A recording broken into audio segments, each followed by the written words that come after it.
Students problem discuss करेंगे on interpretation of pressure. और हमने प्रेशर की इंटरप्रिटेशन की थी काइनेटिक एनर्जी की फॉर्म में, यानी कि हमने देखा था कि प्रेशर डायरेक्टली रिलेटेड है काइनेटिक एनर्जी से। और उसी पे जो हमने डेरिवेशन की थी उसी पे प्रॉब्लम डिस्कस करेंगे। Find the root mean square velocity of air at 0 degree Celsius and 76 centimetre of H G pressure. H G मतलब mercury pressure. Density of air at STP यानी कि standard temperature and pressure is equal to 1.296 kilogram per metre cube. तो हमने find out करनी है root mean square velocity, यानी कि mean square velocity नहीं बल्कि उसका रूट लेना है हमने। तो और टेम्परेचर हमें दिया गया है 0 डिग्री सेल्सियस जो कि स्टैंडर्ड टेम्परेचर कहलाता है, और 76 सेंटीमीटर ऑफ मरकरी जो है प्रेशर, ये एटमॉस्फेरिक प्रेशर के बराबर होता है। और डेंसिटी हमें दी गई है एयर की इसी स्टैंडर्ड टेम्परेचर प्रेशर पे 1.296 किलोग्राम पर cubic metre. 76 centimetre cube of H G pressure जो है, ये एटमॉस्फेरिक प्रेशर जिसको हम कह रहे हैं, ये भी स्टैंडर्ड प्रेशर कहलाता है। तो यहाँ पे सबसे पहले अगर हम प्रेशर की ही बात करें तो हम जानते हैं कि नॉर्मली हम इसको स्टडी करते हैं, यानी कि 76 सेंटीमीटर में है, लेकिन एक्चुअली हम स्टडी करते हैं 760 मिलीमीटर ऑफ मरकरी, ठीक है, मिलीमीटर ऑफ एच जी। तो कन्वर्ट किया गया है इसको सेंटीमीटर में। तो सेंटीमीटर में हम जानते हैं कि 1 मिलीमीटर में जो है, सॉरी 1 सेंटीमीटर में 10 मिलीमीटर होते हैं। तो इस तरह से सेंटीमीटर मिलीमीटर को सेंटीमीटर से रिप्लेस किया गया है बाय डिवाइडिंग 10 से डिवाइड करते हुए। तो ये हमारे पास फिर आता है 76 सेंटीमीटर ऑफ एच जी। और हमने कहा कि ये एटमॉस्फेरिक प्रेशर होता है, ठीक है, इज इक्वल टू एटमॉस्फेयर को मैं शॉर्टली लिख रहा हूँ, थोड़ा सा क्लियरली लिखने की कोशिश करते हैं। ठीक है, atmospheric pressure.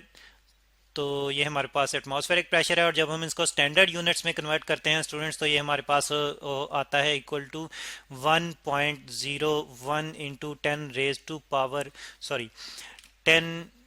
Power 5 standard unit है हमारे पास न्यूटन पर क्यूबिक मीटर, ठीक है, 5 न्यूटन पर मीटर स्केयर, ठीक है।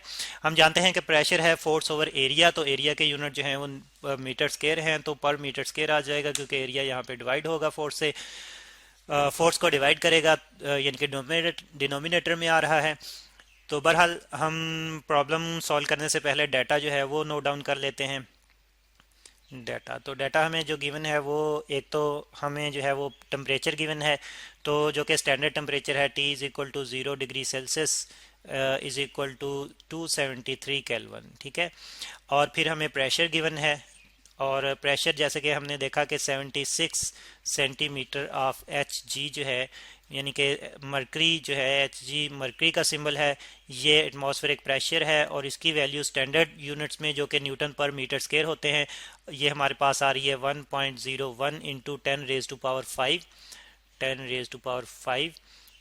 न्यूटन पर मीटर स्क्वायर। और फिर हमें डेंसिटी दे दी गई है जो कि रो है, ठीक है। इसको ज़रा क्लियरली लिखते हैं, रो डेंसिटी इसकी वैल्यू है हमारे पास 1.296 इंटू, यहाँ पे सॉरी कोई पावर शावर नहीं है, जस्ट जो है वो यूनिट से आगे kilogram per metre cube. Find out हमने करनी है रूट मीन स्क्वायर वेलोसिटी, यानी कि एवरेज, मीन मतलब एवरेज वेलोसिटी का जो है वेलोसिटी हमने फाइंड आउट करनी है। तो ये हमने फाइंड आउट करनी है। अब हम सॉल्यूशन की तरफ आते हैं। तो हम जानते हैं, यहाँ पे हम लिख लेते हैं, हम जानते हैं कि हमने जब डेरिवेशन की थी तो हमारे पास एक इक्वेशन आ रही थी प्रेशर के लिए डेरिवेशन के दौरान में, P is equal to 1/3 rho into average V square, ठीक है। तो यहाँ पे स्टूडेंट्स रो जो है P जो है प्रेशर है, रो जो है डेंसिटी है, V जो है ये वेलोसिटी को रिप्रेजेंट कर रहा है, और V का स्केयर है, जबकि हमने इसका root mean square find out करना है, यानी कि इसका हमने स्केयर रूट ले लेना है।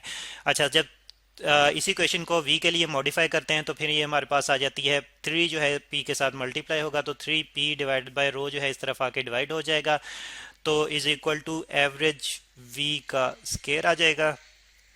और हमने फाइंड आउट करना है, क्योंकि स्क्वायर रूट फाइंड आउट करना है, एक तो इनकी साइडें शिफल कर लेते हैं, v को इस तरफ शिफ्ट कर लेते हैं, मीन v को, एवरेज v को, और दूसरी तरफ हम जो है 3p डिवाइडेड बाय रो जो है इसका हम स्क्वायर रूट ले लेंगे, ठीक है।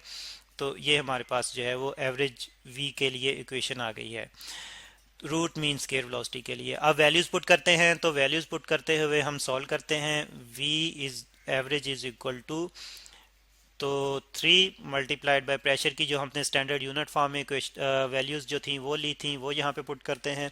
ये 3 को ज़रा क्लियर करके लिखते हैं। 3 मल्टीप्लाइड बाय 1.01 ये प्रेशर की वैल्यू पुट कर रहे हैं, multiplied by 10 raise to power 5 और न्यूटन पर यहाँ पे मीटर्स पर मीटर स्क्वायर को इस फॉर्म में लिख लेते हैं, ठीक है।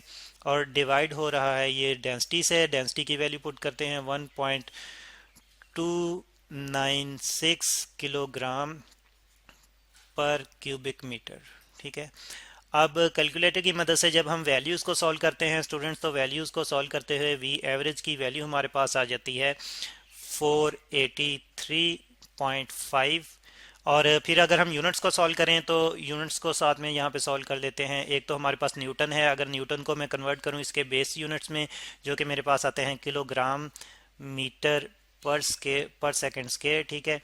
हम जानते हैं कि force is equal to mass into acceleration, और मैस के यूनिट होते हैं केजी और एक्सलेशन के होते हैं मीटर पर स्क्वायर ऑफ सेकंड। तो ये न्यूटन के बराबर आता है। तो इस तरह से हमने न्यूटन की जगह इसके बेसिक यूनिट पुट कर लिए हैं, और साथ में आगे फिर पर मीटर स्क्वायर आ रहा है, ठीक है, ये भी लिख लेते हैं। और नीचे फिर ये हमारे पास आ रहे हैं यूनिट्स केजी इंटू मीटर पर मीटर क्यूब, ठीक है। अच्छा, आप देख रहे हैं यहाँ पे कि केजी से कैंसिल आउट हो रहा है यहाँ पे, ठीक है। और फिर हम देख रहे हैं कि यहाँ पे ये वाला पर मीटर क्यूब जो है ये ऊपर शिफ्ट होगा तो पॉजिटिव हो जाएगा, यानी कि अगर इसको हम यहाँ पे सॉल्व करें इस तरह से कि ये एक तो ये वाला मीटर हमारे पास आ गया, फिर पर मीटर स्क्वायर आ गया, फिर पर मीटर क्यूब आ गया, और ये ऊपर जाके जो है पॉजिटिव हो जाएगा, और फिर पर स्क्वायर ऑफ सेकंड आ जाएगा। और अच्छा, आप गौर करें कि इसकी पावर पॉजिटिव है, ये 3 पावर जो है पॉजिटिव है, तो 3 प्लस 1 4 हो जाएगा। 4 में से 2 माइनस करेंगे तो 2 रह जाएगा।